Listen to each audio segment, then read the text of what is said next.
Մայրաթորի երկու արքեպիսկոպոսները ազգային անվտանգության ծառայության շենքին ներքնահարկում են նույն բանտախցում։ Միքայել Սրբազանի պաշտպանական թիմում ենթադրում են, թե ինչու։ Ենթադրում են, որ հատուկ են արել, որ խոսեն, լսեն։ Շաբաթ առավոտյան դատավոր Մասիս Մելքոնյանի որոշմամբ Շիրակի թեմի առաջնորդը տեղափոխվեց կալանավայր։ Նրա դեմ հարուցված քրեական գործի հիմքում հայտարարություններ են ռազմական հեղաշրջման անհրաժեշտության մասին։ Դրանք արքեպիսկոպոսը կրկնել է գրեթե տարին մեկ պարբերականությամբ։ Դատախազությունն ընտրել է 24 թվականի հարցազրույցը։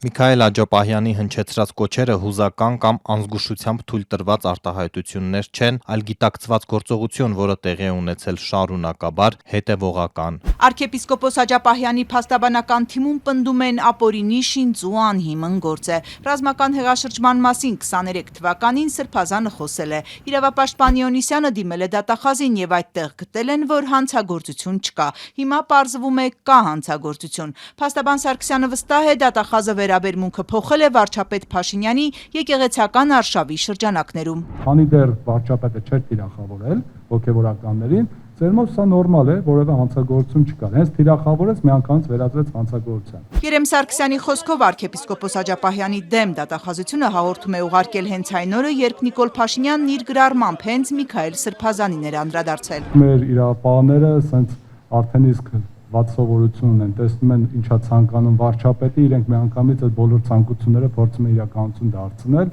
Այնինչ պարբերաբար ասել է արքեպիսկոպոսը, զինված հեղաշրջման կոչ չէ, ասում են փաստաբանները։ Վկայակոչում սահմանադրական դատարանի մեկնաբանությունը, որում այդ կոչը պետք է լինի գործողության հրավեր նախապատրաստություն։ Հիմա ինչ է ստացվում, եթե օրինակ մի հովիվ, հա, մի գյուղից նստի եւ ասի,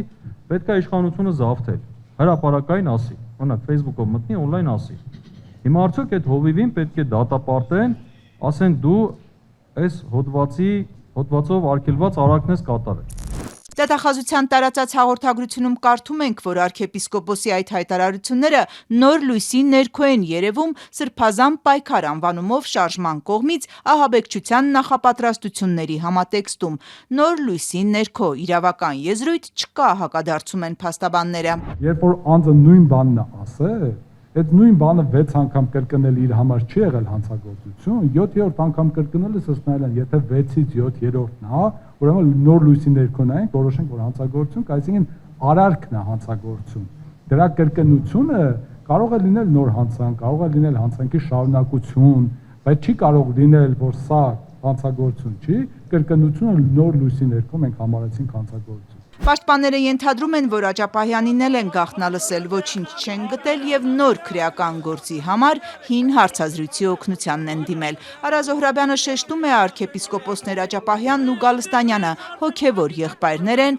բայց Միքայել Սրբազանը քաղաքական շարժման հետ կապ չունի։ Վստահ է Նիկոլ Փաշինյանն այս քրեական գործերով ցանկանում է եկեղեցին ներկայացնել որպես անբարո ահաբեկչական կառույց, ներս մտնել ու փոխել կաթողիկոսին։ Զոհրաբյանի տեղեկացմամբ հաղորդում են պատրաստում հանցագործության մասին վարչապետի դեմ, վստահ են սահմանադրական կարգի տապալմամբ է զբաղված։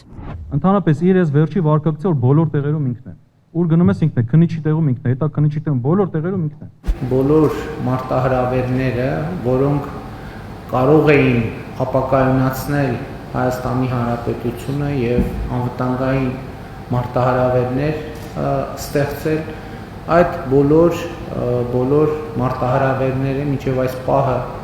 հաջողությամբ չեզոքացված են։ Վարչապետն այսօր ազգային անվտանգության ծառայությունում էր ներկայացնելու կառույցի նորանշանակ տնօրեն Անդրանիկ Սիմոնյանին։ Այստեղ նա խոսել է նաև հիբրիդային մարտահրավերների մասին։ Ազդեցության գործակալների թիրախում Հայաստանի ինքնիշխանությունն է, հայտարարել է Փաշինյանը։ Խոսել նաև ենթադրաբար Միքայել Սրբազանին վերաբերող քրեական գործի մասին։ Բոլոր այն դեպքերում, երբ որ ակնհայտ է, որ հայտարարությունները չեն կրում սպոնտան բնույթ, էմոցիոնալ բնույթ եւ հատում են քրեական օրենսգրքի սահմանները, բոլոր այդ դեպքերում Հայաստանի Հանրապետությունը, Հայաստանի Հանրապետության իրավապահ համակարգը պետք է արձագանքի եւ նաեւ ազգային անվտանգության ծառայությունը որպես համադրական կարգի պահպանության ոլորտում լիազոր պետական մարմին պետք է շատ էֆեկտիվ, արագ արձագանք տա։ Վարչապետը ծառայության աշխատակիցներին շնորհակալություն է հայտնել մատուցած ծառայությունների համար։